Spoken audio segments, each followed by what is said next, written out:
Hi, I'm Bonnie Cha, Senior Editor at CNET.com, and today we're taking a first look at the RIM BlackBerry Storm 2 for Verizon Wireless. As you might have guessed, this is the long-awaited successor to the first BlackBerry Storm, which wasn't exactly a success due to all the bugs and performance issues. There were software updates that fixed a number of the problems, but still, that's not really a good way to leave a good impression. So there's a lot of questions about whether the Storm 2 will be better, and for the most part it is, but there are a couple of issues that worry me, which I'll talk about later. First, let's take a look at the design of the phone. Just at a glance, there's really no major differences between this and the original Storm, and they're even the same size. However, what you can't see is the new SurePress technology that sits under the display. If you remember, on the first Storm, there was a mechanical suspension system underneath the screen that created a click when you were typing or opening apps, and the display would actually press down. Well, on the Storm 2, RIM has replaced that suspension system with an electronic one. The technology is really neat because even though the screen doesn't physically move except for around the corners here, electronic activators below it still give off that clicky feel, so it seems like you're pressing an actual button. And the navigation controls below the display are also integrated with the SurePress instead of being separate buttons now. There are a couple advantages to the electronic version of SurePress. First, you don't have to apply as much pressure when typing, and it also allows for key rollover and multi-touch. So for example, if you want to capitalize a letter while typing a message, you can now press the Shift key and the letter key at the same time, whereas before you had to do it separately.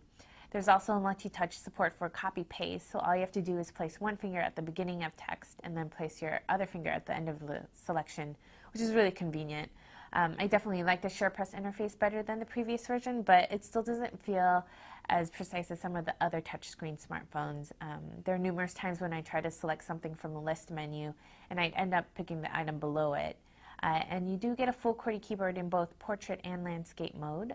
I almost always went to the landscape keyboard since I found it easier to use and more precise than the previous Storms. But I still made multiple mistakes on it, so it takes some practice. The smartphone does offer predictive text and autocorrection to help, though.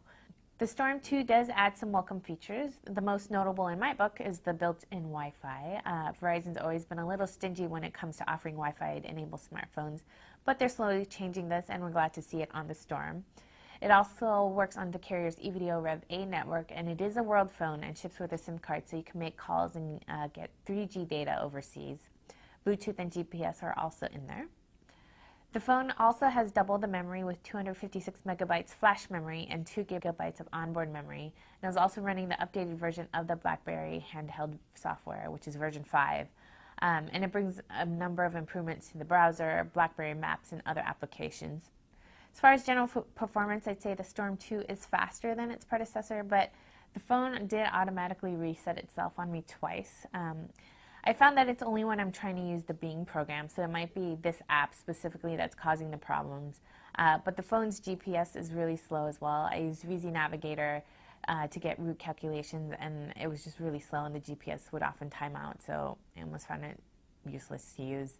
Verizon didn't release pricing or a release date at the time of the shoot, but we think it'll come out in November for around the same price as the original Storm, which is around $200 with the 2-year contract.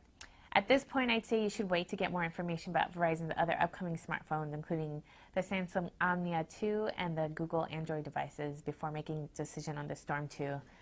It is an improvement over the first Storm, but it just doesn't really knock my socks off at this point, so it's better to stick around and see what else is coming up the pipe. I'm Bonnie Chan. This has been your first look at the BlackBerry Storm 2 for Verizon Wireless.